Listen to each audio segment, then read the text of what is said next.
What if you raised $1.75 billion from the smartest investors in Hollywood and Silicon Valley, and your company died in 6 months?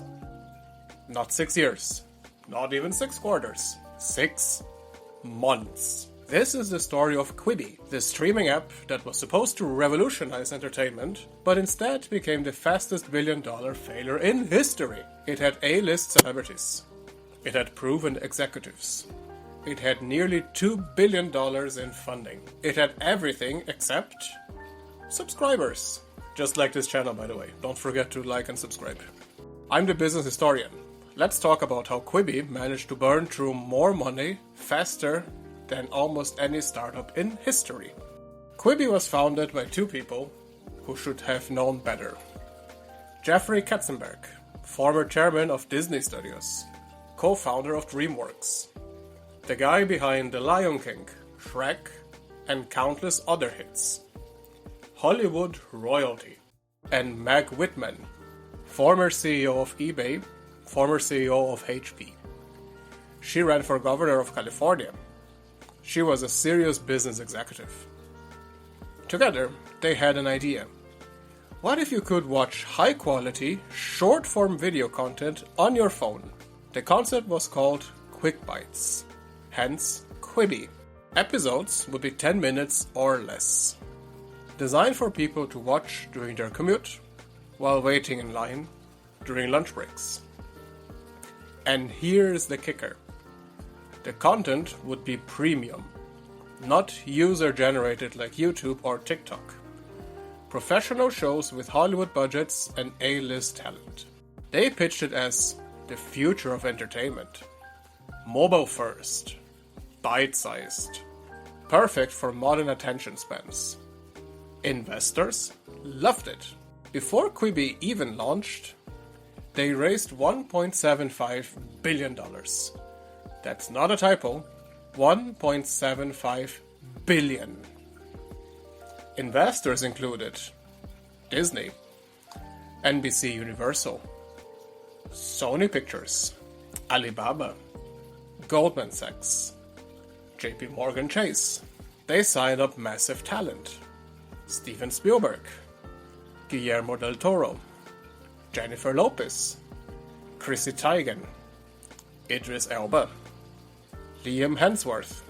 They spent over $1 billion on content before launching. $1 billion. The hype was enormous. This was going to change everything. Launch date? April 6th, 2020.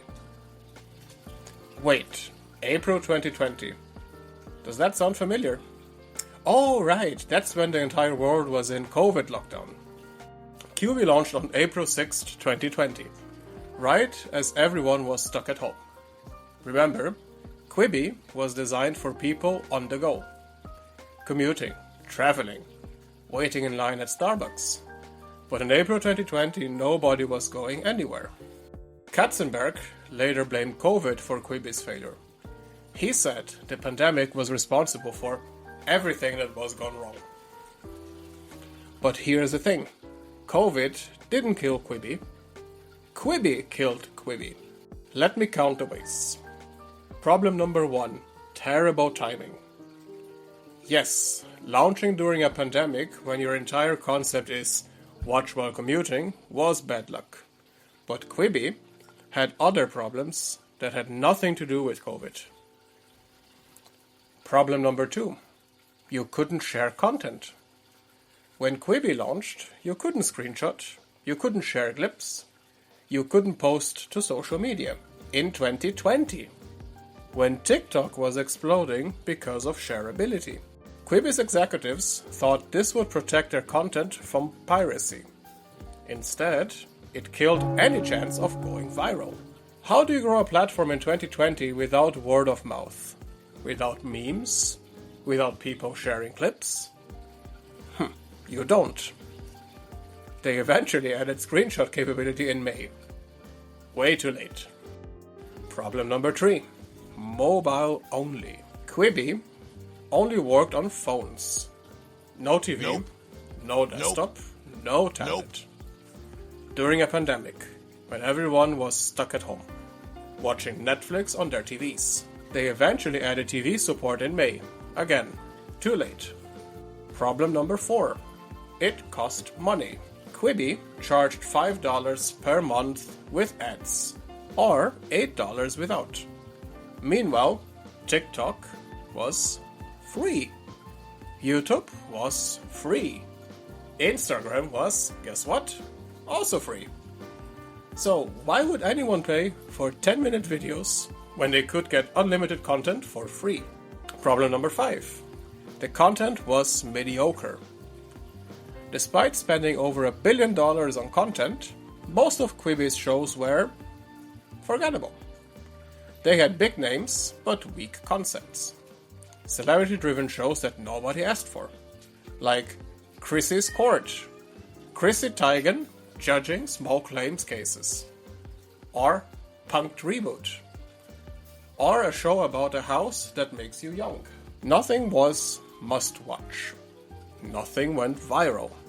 Nothing created buzz. Compare that to TikTok, where random teenagers were creating more engaging content with zero budget. Problem number 6. They ignored the competition. Katzenberg famously said TikTok wasn't competition because it was user-generated content, not professional. This was catastrophically wrong.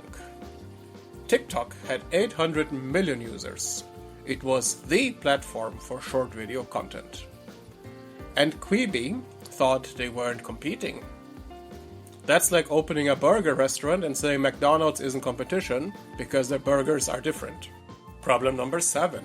Arrogance. Katzenberg and Whitman were convinced they knew better than the market. When people said they wanted to watch on TV, Quibi said no. When people said they wanted to share clips, Quibi said no. When people said the content wasn't compelling, Quibi blamed COVID. They raised nearly $2 billion and thought that meant they were right. Spoiler: money doesn't make you right. Let's talk numbers. Really good. Quibi's goal was to have 7 million subscribers by the end of year 1.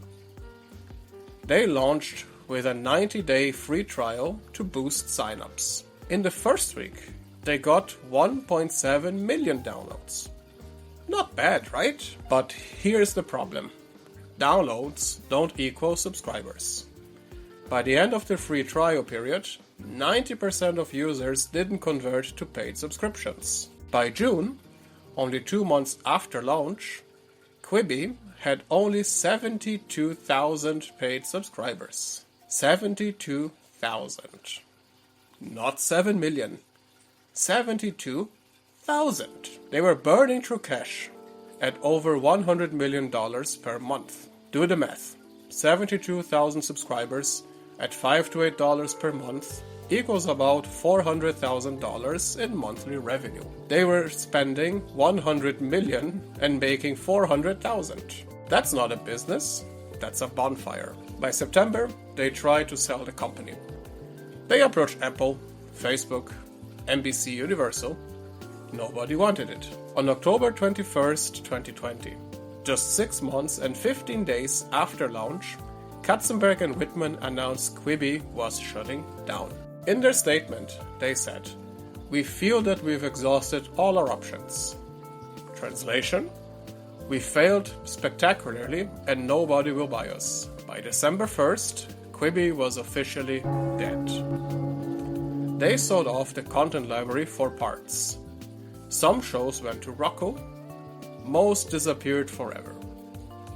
Total lifespan: 6 months and 25 days.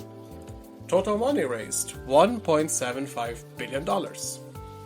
Total money burned: almost all of it. So, what can we learn from Quibi's spectacular failure? Lesson 1. Market research matters. Katzenberg and Whitman never asked if people actually wanted this. They assumed they did. They spent nearly $2 billion building something nobody asked for. Always validate your idea before spending billions. Lesson 2. Listen to your customers. When users said they wanted TV support, Quibi said no. When users said they wanted to share content, Quibi said no. When the market told them their product wasn't working, they blamed COVID. Successful companies listen and adapt. Quibi didn't. Lesson 3. Money doesn't solve product market fit. Quibi raised $1.75 billion. They had every advantage. But they didn't have product market fit. People didn't want what they were selling. No amount of money can fix that. Lesson 4. Understand your competition. Saying TikTok wasn't competition was delusional. TikTok was doing exactly what Quibi wanted to do. Short-form mobile video. And doing it better for free. Ignoring your competition doesn't make them go away. Lesson 5. Adapt or die. When COVID hit, Quibi should have pivoted immediately. Add TV support, make content shareable, change the strategy. Instead, they stuck to their original plan and hoped things would work out. They didn't. Lesson 6. Ego is expensive. Katzenberg and Whitman were successful in their previous careers. They thought that guaranteed success with Quibi. It didn't. Past success doesn't guarantee future success, especially in a new market. Quibi is now a cautionary tale taught in business schools. How to burn $1.75 billion in 6 months. How to ignore your market.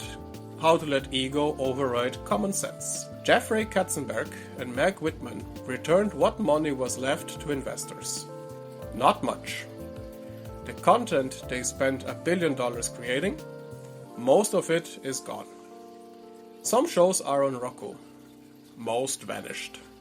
72,000 subscribers. That's all they ever had. In the same 6 months, TikTok added hundreds of millions of users. For free. With user-generated content. Exactly what Katzenberg said wasn't competition. The lesson? In business, it doesn't matter how much money you raise, how famous you are, or how confident you feel. If people don't want what you're selling, you will fail. And if you fail to listen, you fail fast. If you want more stories of spectacular business failures, subscribe to this channel. We've got plenty. I'm the business historian. Thanks for watching.